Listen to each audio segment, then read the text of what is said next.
The Joe Rogan Experience. I think I had a great relationship with the military, basically, but I didn't like certain people. I would have gotten them out if I thought if the election was different, I would have fired all of them quickly. Most of them I did fire. Biden should have fired every military person involved with Afghanistan. He should have had a lot of firings. If you look at him, he told Israel not to do anything, and at least Israel's not going to look at a bomb the way they would have been. Think if they listened to Biden. They'd be waiting for a bomb to drop on their head right now.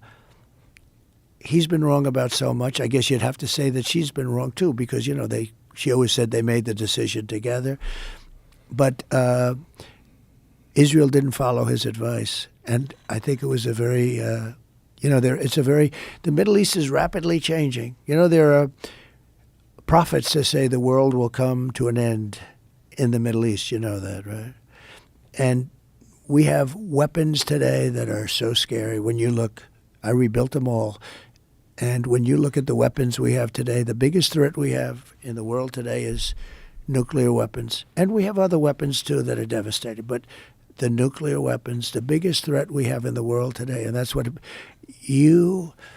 I was talking about de-escalation with both China and Russia. I'm telling you, we were going to de-escalate. They were going to de-escalate. You got to be careful. It's a little tricky playing with them because they say we're going to do it and they don't do it, maybe.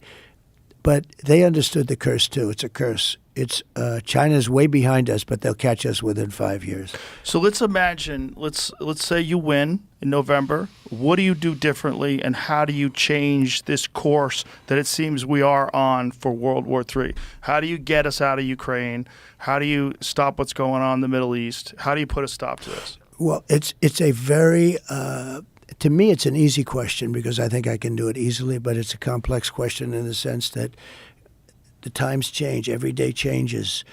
Who's winning, who's not winning? I mean, Russia's a war machine. Whether you like it or not, it just grinds along.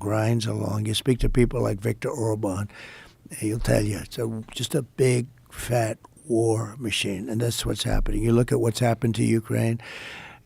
If I were there, it would have never happened. But what could you do now? If you get into office in January, what could you do now? Right now, you would get both of them. I know both very well. And again, I do not want to tell you, for the purpose of looking smart to 5 people that say, oh, he was great. Because if I told you exactly what I do, I could never make the deal. All I can tell you is that I would meet with Putin and I would meet with him, and I know exactly what I'd say to each one of them. And I believe that as president-elect, I would get that war stopped and stopped fast. We have tremendous power in the United States if you know how to use the power. I stopped other wars just by the use of tariffs. I got Macron of France. Good guy, like a friend of mine, but he's a wise guy. And he's a person that likes France, and he was going to tax our companies. I sent all the smartest guys. I sent Mnuchin, and they all failed me. And I said, I'll do it myself. And I called him. I said, Emmanuel, you're taxing American companies. We're not going to allow you to do that. Oh, Donald, I cannot do it. Nothing I could do. It's already been passed. I said, Emmanuel, if you do that, I'm going to put 100% tariff on your wines and champagnes that come into the United States, and you're going to regret that you ever did it. He said, Donald, please, that's not fair. Anyway, within about 2 minutes, he dropped the whole thing, and it was massive amounts of money against American companies. I have to protect American companies. So why doesn't the Biden administration do this? Because they're incompetent. They don't know how to talk.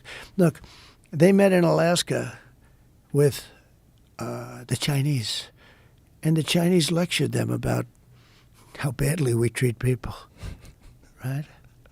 Okay? I mean, think of it. You remember that? It was like they didn't talk to me that way. They respected me. They respected our country. They don't respect our country. They don't respect Biden. They don't respect her. They're dreaming about her because she's incompetent. She's not a smart person. Look, she can't put 2 sentences together. She talks. I watched her 2 nights. I watched her last night, too. It was the same thing. She's not a smart person. These guys are very smart, and they're very streetwise, and they're very tricky and evil and dangerous. And if she becomes the President of the United States, which I can't believe can happen, I don't think this country is going to make it. I don't think we'll ever be. I think bad, just really bad things will happen to our country.